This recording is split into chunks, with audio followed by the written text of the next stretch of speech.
Hello and welcome back to Spectating Nightmares, where I watch your terrible R6 match replays and witness some of the worst things I've ever seen in Rainbow Six Siege. If you want to be featured in some of these, join the Discord. The Poxonlox Discord link is in the description, and you might get your match reviewed. Today we are spectating a Rainbow Six champion. That's right. This player is a think like a champ success story. Played Rainbow Six for the first time ever in Year 9 Season 1, so was only playing this game for a year and got instantly hooked. He watches the videos religiously, which is kind of, hey, thank you, man. Thank you. Appreciate that. That's nice. But apparently it's been helping because he solo queued to champion in his second ever rank season. I'm excited. I'm going to see what this looks like. Currently, Diamond 3, spawning in with the Mute. Already love the operator selection.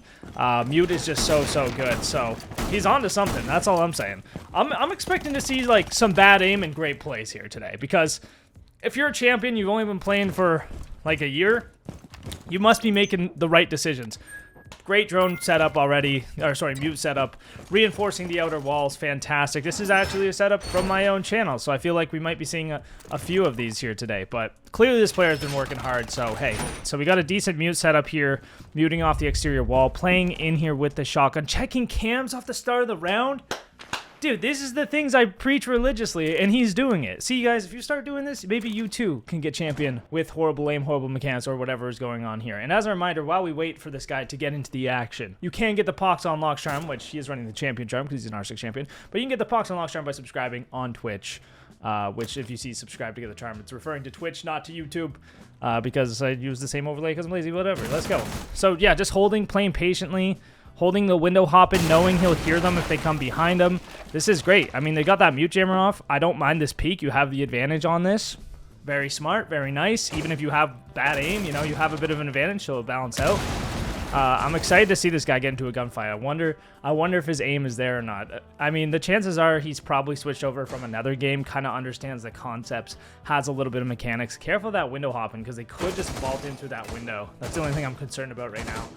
Very patient, very slow. This is exactly how you're supposed to play a defense. You're holding on to the things that are important. You know they're pushing you, so you know that they're eventually going to feed into this pump. Your teammates are morons, but that's okay. You're letting them be morons. Smart. Now, I would prefer you pull out the shotgun. Oh my god, you just sniped that dude. Holy crap. Okay, nice. Big 2K. Exactly how you want to play that. This guy's a beast. This guy's a beast. What can I say? What can I say? 1 year? Really? Only been playing for 1 year? What are the odds that we get like halfway through this and this guy is just cheating?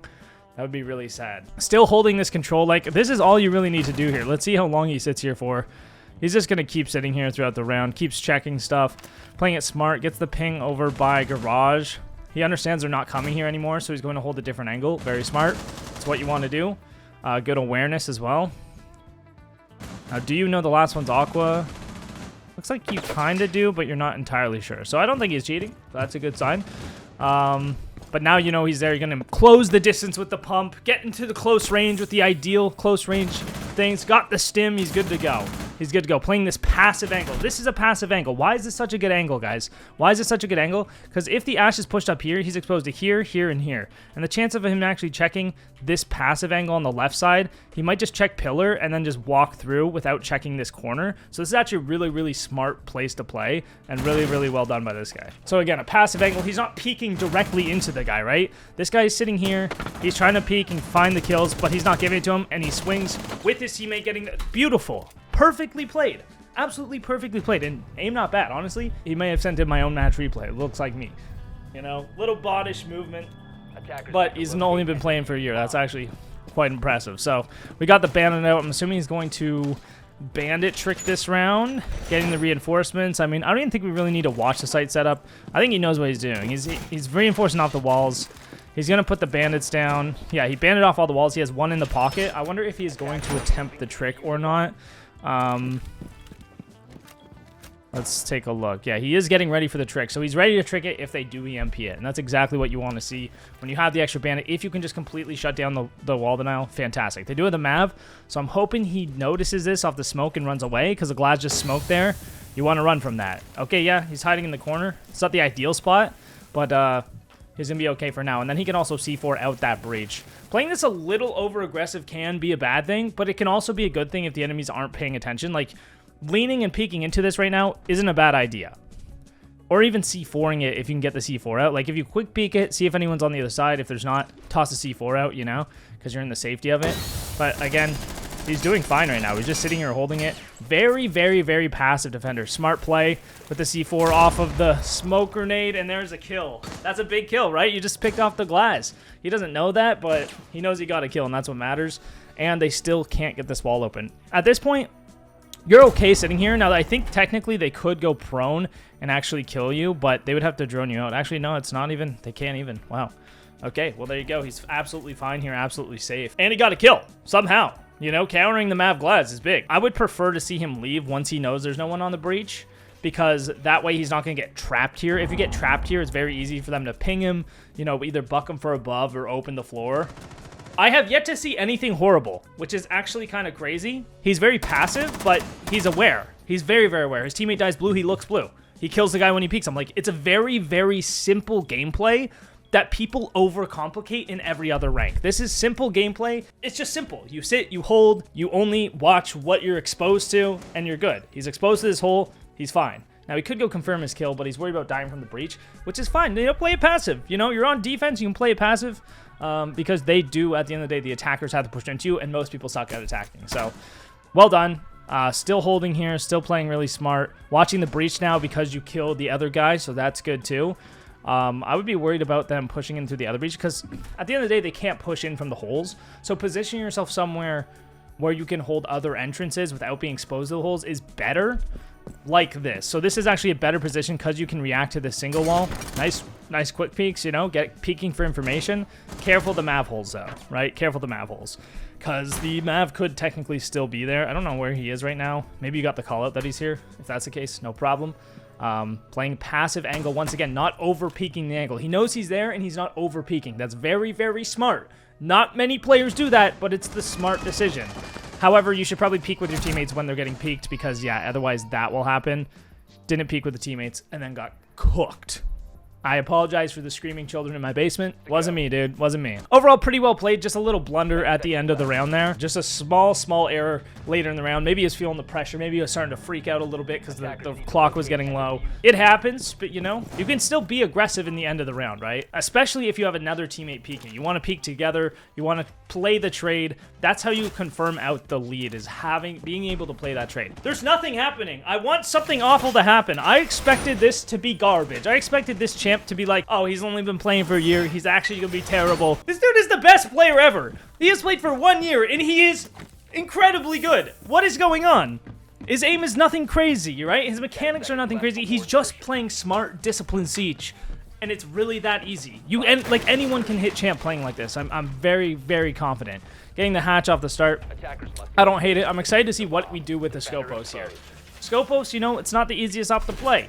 It's a little complicated. You know, when do you switch? When do you flank? Where do you go? Where do you put your bots? Where do you set them up? How are you setting them up? Why are you doing it? You know, all these questions. But then he has, like, one of the best guns in the game, so that makes things a lot easier. So far, no Scopos drone. Can you switch here? I don't think you can switch here. Just checking camps. Just seeing where they're at. And I like that. You know why? Because now you can rotate into where they are pushing. Which seems to be garage side. It looked like nothing was outside the front, so I'm interested to see what we're planning on doing. You see your cav in the action. I would go hold this window, right? Your teammate's over here. No need to look at that. There's the cav.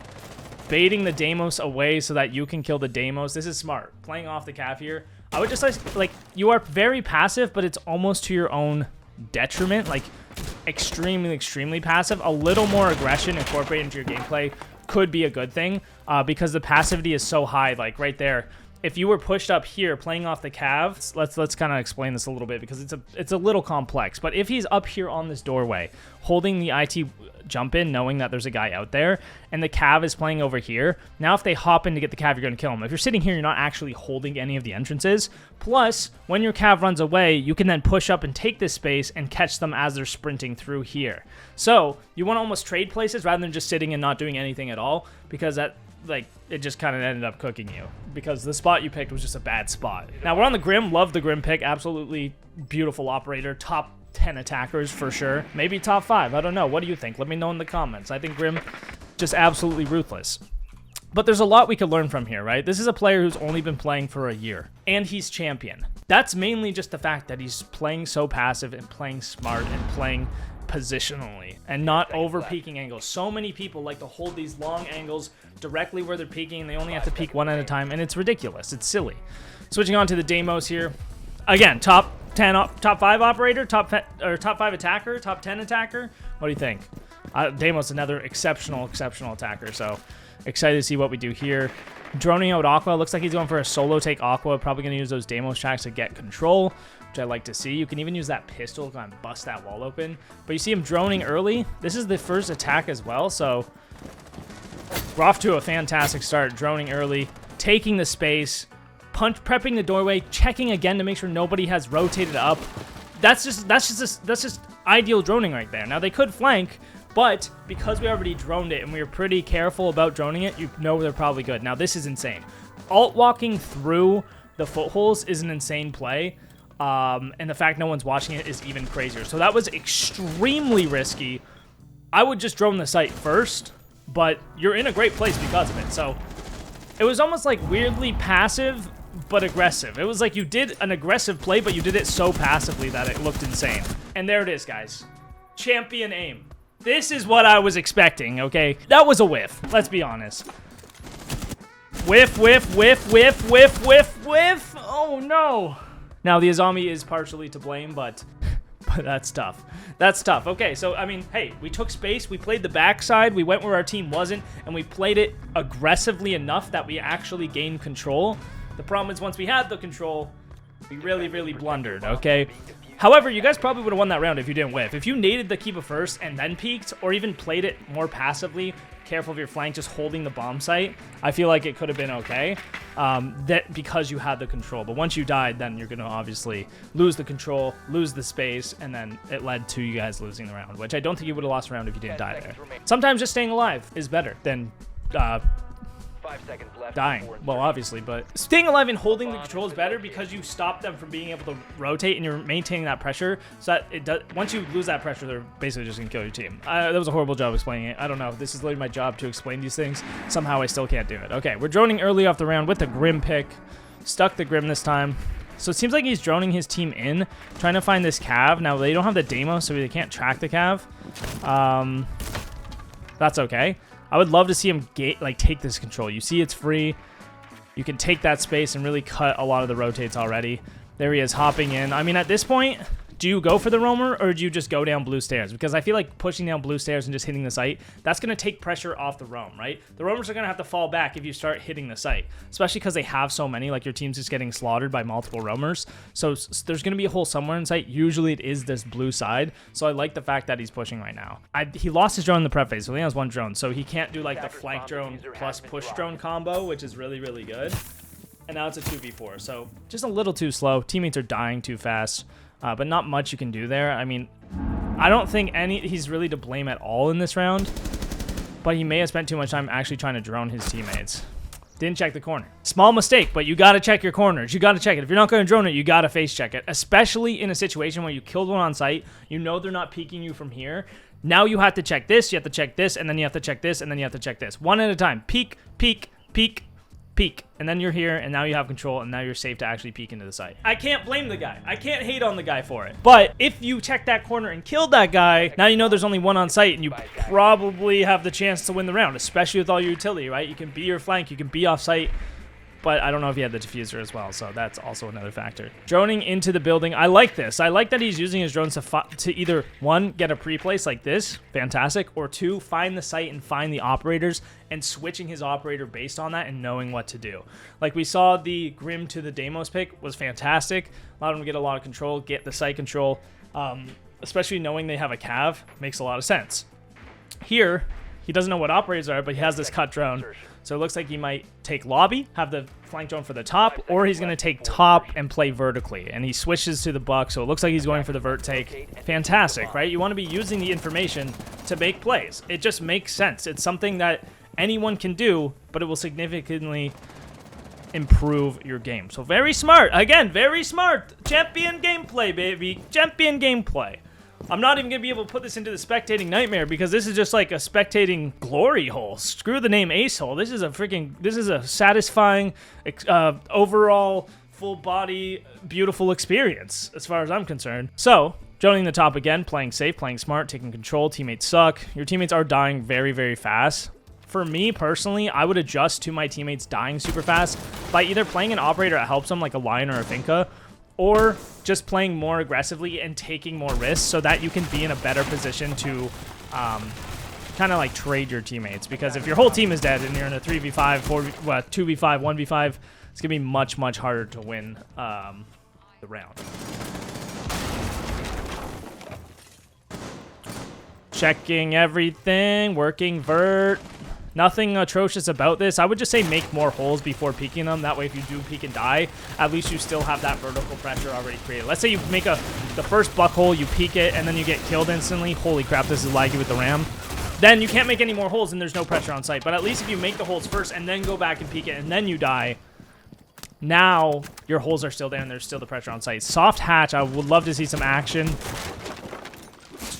Flash and drop, just flash and drop it. No, okay, go into the window. Making more pressure. I mean, he's doing a really good job of creating pressure in different areas, but his whole team is dead already, so there's not really anything he can do. This is kind of the downfall of being a solo queue player. It's hard. It's difficult, right? Unless you're, like, literally insane and can just, like, run in with no info and kill everyone. Upping that aggression is definitely going to help when you have teammates like this who are dying so fast. So that is the one big downfall of the gameplay right now, is not being aggressive enough with highly aggressive teammates. So yeah, so far so good. I like the Azami and Raptors. Like, ooh, that's actually kind of nasty, dude. I'm learning things. I'm learning things. The Raptors Azami is obviously very strong. Blocks off a lot of angles, creates more cover in Raptors, allows you to hold it a lot easier. However, you are lacking information, so if they hit a backside or your teammates just are dead, you might not have the info that you need. But you got a Legion, you got him Lucy, you should be fine. I'm curious as to why you switch off the mute, considering the mute hold went so well. I would guess it's because you think the other team's probably just going to counter it, which makes sense. So I like the fact that you actually do have multiple strategies. The mute strategy is just so good. However, they probably wouldn't have pushed that again, knowing that they got absolutely destroyed. So I think this is actually the right decision to switch these on me and hold Raptors, hold a different area, knowing the last area hold you held, they're going to push somewhere else, and now you actually have the chance to hold that other area. Great kill, by the way. Obviously taking out the ace. All right, just waiting. Very patient, very passive, you see. Holding this out, saying out, aiming at the wiener. Aim up a little bit. This is a very strange... Oh my god, the crosshair placement is atrocious. Okay, there we go. Another freebie. Like, these are just freebies. Why are they freebies? If you do not know why these are free kills and why that is a smart peek, you need to know. You need to learn, right? So, let's go back and let's explain why this is a smart peek, because you guys might not know. So, why does he have the advantage in this gunfight? Because Buck is fully exposed. Buck is fully in the open, whereas Azami has the cover of the door frame. You see the door frame covering her body? The Azami is a much smaller target for the enemies, while as they are fully exposed. That makes this an advantageous gunfight. You only need like equal aim or slightly less, and that is enough to win the gunfight. Because of the fact that you have so much cover, they have to hit you in the head, because it's going to be a lot harder for them to land all those body shots on you. So they basically have to get a headshot at that point, whereas you can just shoot them in the body. So, advantageous gunfight. He's taking it. Oh, what just happened? I guess he just didn't know. He just didn't know he was in. Oh, he was on cams. He swatched. Why did you switch to cams? Getting on cams here is a little insane because of the fact... That is also insane. Okay, firstly, getting on cams, you already know they're pushing the main breach. They're pushing outside garage. You kill 2 people, and then you get on cams. Why? They're clearly pushing here. And then after you get off the cams, you fully peek the breach. We had such a good... We were doing so well up until now. It only took 7 rounds. To be fair, that was the atrocious moment I was looking for, and it took 7 rounds. But we got there. So maybe, I don't know if it's the pressure getting to this player, but don't do that. Wide peeking there. You had the Azami there too, and then he just overextended it, completely exposing himself.